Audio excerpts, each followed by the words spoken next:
Welcome to this presentation on narrative inquiry. The goal is to provide you with an initial overview of a methodology as a starting point so that you can recognise it as an approach and begin to consider if it might align with the type of research you're interested in undertaking, or to be able to critique it as a methodology alongside other methodologies that you might well be interested in. So let's get into understanding exactly what narrative inquiry is. So at its core, it's a research approach that explores experience through the stories that people tell. As the quote suggests, we're storytelling organisms. We organise our inner world and experiences as stories. Given this, it stands to reason that exploring how an individual's stories are constructed is going to provide a lens into understanding different phenomena. So, as you can see from this slide, the approach is built on three key principles. First, the focus is on stories, as we've just highlighted. Narrative inquiry starts with the story itself. It assumes that the most authentic way to understand human experience is to listen to how a person frames it in their own words. We're not initially looking for data points. We're looking for a plot, for the characters, for a personal account of exactly what happened. Second, and perhaps most importantly, is meaning or meaning making. The goal here is to move beyond the simple facts. For example, the what might be, I dropped out of music college after the first year. A traditional study might record that as a statistic, but a narrative inquiry then goes on to ask, what did that experience mean for the individual involved? For one person, it could be a story of failure and regret. However, for another, it could be a story of liberation and finding their true path. It's the personal meaning, the interpretation of the event that we're trying to understand. Finally, the context is key. No story happens in a vacuum. The event, let's say that dropping out of college, is understood within a context of that person's entire life. For instance, what were their family's expectations? What were their experiences in music leading up to that point? What did they go on to do next? An event, a single event, is but one chapter, and a narrative inquiry tries to tie the understanding of these separate chapters together into a whole book. Fundamental to narrative inquiry is that stories are not passive mirrors of reality, but rather they're active, creative forces that shape our understanding of ourselves and our worlds. So let's break this down a little bit. First, we have a crucial distinction between experience and story. Think about any significant event in your life. The lived experience was arguably just a jumble of sensations passing in super quick succession. But then what we go on to do as individuals is to create a story out of those sensations. The told story is what we construct later.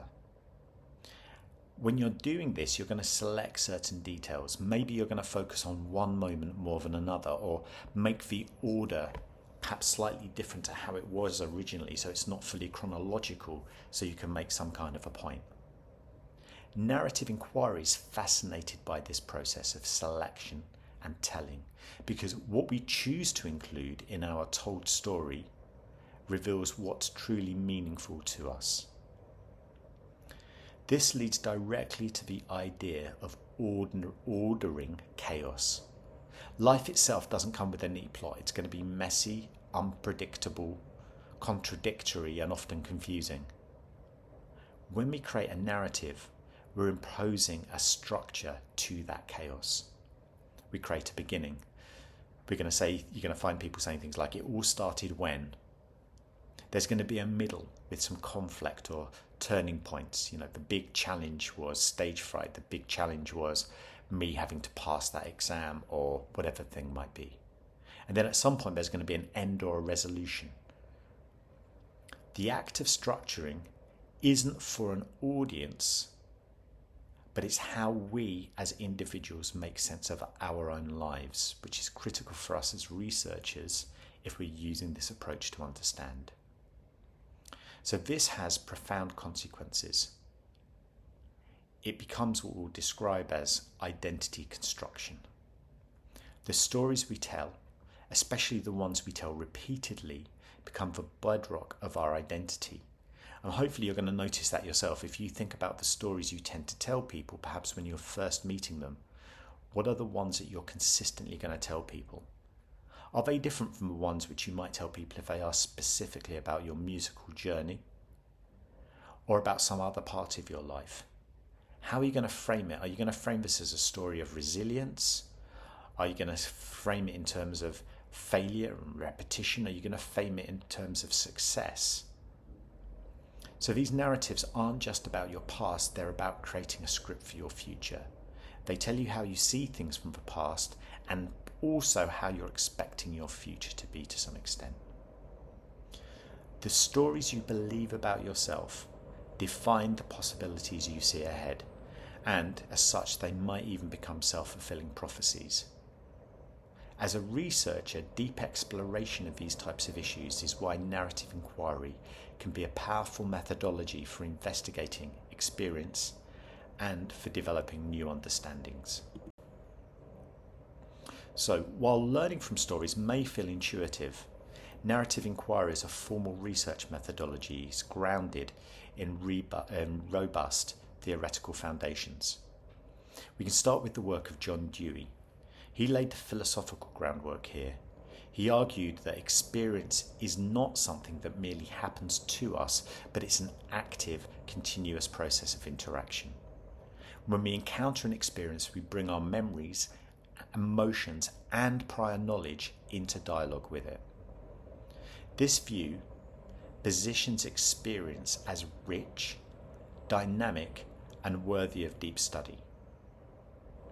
If we move forward to Jerome Bruner, and you might well have come across him with the spiral curriculum, he provided cognitive justification. So he proposed that humans use two distinct but complementary modes of thought to make sense of the world. These are defined as the logical scientific mode, which seeks to classify, explain, and generalize. And then he defined the narrative mode, which interprets human action through intention, context, and consequence. Bruner emphasized that the narrative mode is essential for understanding the complexities of human life. Things like ambition, love, failure, things that resist reduction to universal laws. Storytelling, in this view, is not just entertainment. It's a fundamental cognitive tool for meaning making. Clandinin and Connolly then took these philosophical starting points and the psychological starting points of Bruner, and they started to develop this into a rigorous research methodology. So, drawing directly on Dewey's ideas, they developed a practical framework for studying lived experience through stories.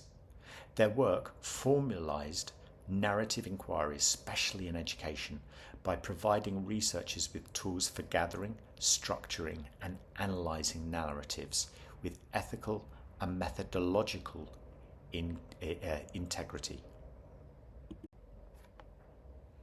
So there's a formalised structure that we can use for analysing narrative inquiry, and it's called the three-dimensional narrative inquiry space. It ensures a holistic understanding of the story. So the first area is temporality, or time. How does the story connect the past, the present, and the future? How do past events shape a person's current identity, and then potentially even their future actions?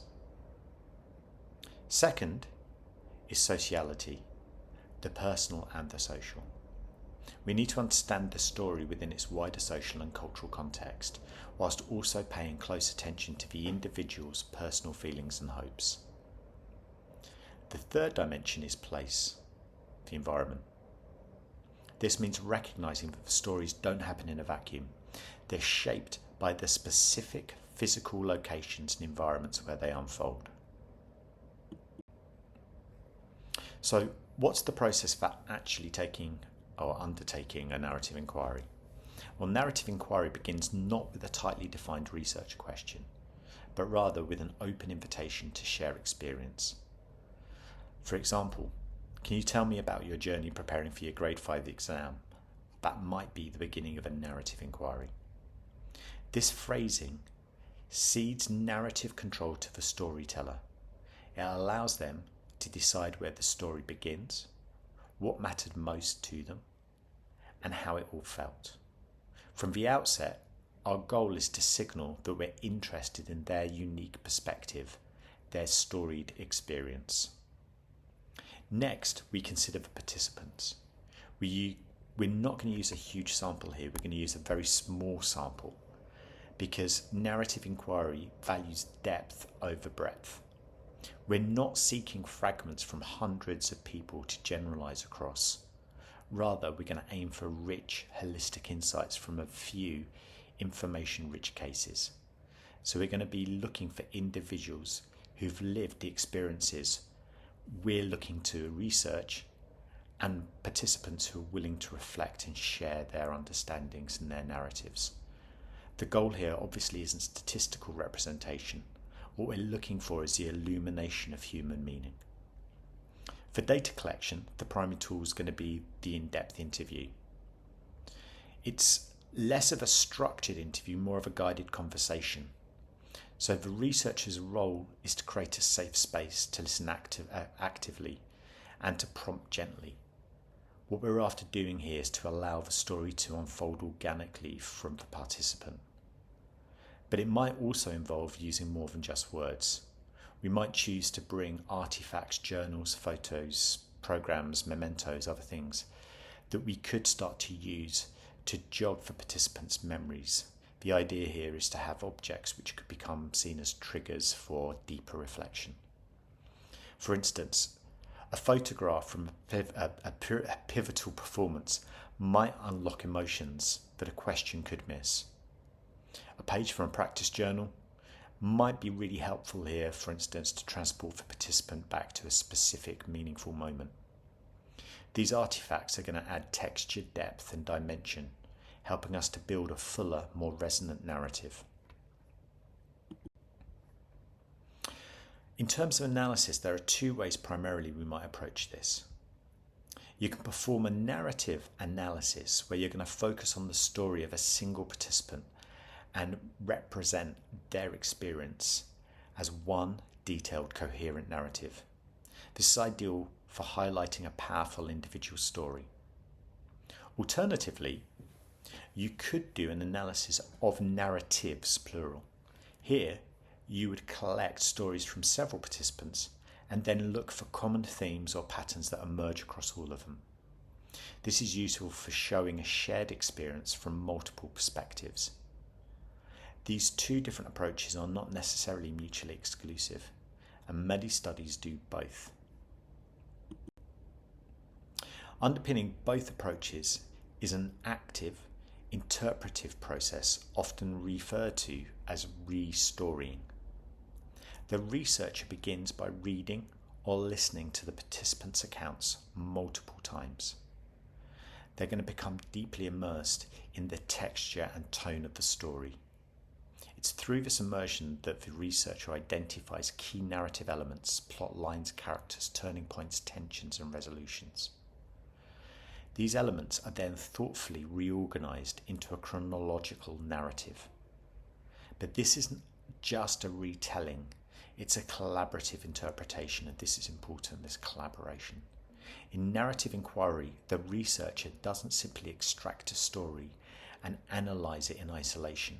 Instead, they're going to work alongside the participant to shape how the story is understood, represented, and conveyed. This collaboration itself can take several forms. One way of doing this is called member checking. So after the initial restoring, the researcher shares the draft narrative with the participant, not just for factual accuracy, but to invite the reflection. So does this version feel true to their experiences? Are there nuances or meanings that were missed or misinterpreted? We might also look for a dialogic interpretation. Here, the researcher may return to the participant with interpretive insights. So for instance, you described that moment as a turning point. Can we explore why it felt that way? This will open up space for deeper meaning making, often revealing layers that weren't visible during the first telling. We could potentially do ethical co-authorship. Here, the participant's voice is preserved, not just in content, but in tone and form. Their metaphors, emotional language, and narrative structure are all honoured.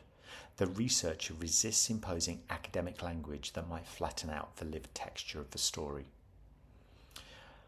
Finally, we have iterative storytelling. Sometimes the act of retelling itself prompts new insights. So as the participants hear their stories reflected back, they may themselves revise, elaborate, or reframe parts of it. The narrative evolves through this back and forth process. So this process ensures that the final narrative is not only analytically rich, but also is authentic, a representation that the participant reorganises as their own, even as it's shaped through scholarly interpretation. Given this restoring, in narrative inquiry, the researcher is not an objective, detached observer. They're viewed as a co-constructor of the narrative working alongside the participant. And this brings deep relational responsibility. The research happens within a relationship, and trust, care, and collaboration are therefore really essential from an ethical perspective. The researcher must be an active listener, tuning in not just to what's said, but how it's said. So things like the pauses or the emotions around specific words or phrases are really important here. Finally, reflexivity is paramount. The researcher must constantly reflect on their own bias, assumptions, and life story, and consider how their own presence is shaping the narrative that's being told. Credibility in this kind of research isn't really about proof, but rather about creating a believable and authentic account. So rigor and trustworthiness in this kind of research is achieved through a few different ways. Verisimilitude. So does the final story feel real, lifelike, and true to the experience? Prolonged engagement. This involves spending significant time with the participants to build the trust necessary for them to share their story openly. Member checking. So this is a crucial step where we're going to be sharing the interpreted story with the participant to ensure that it actually resonates still with their own experience.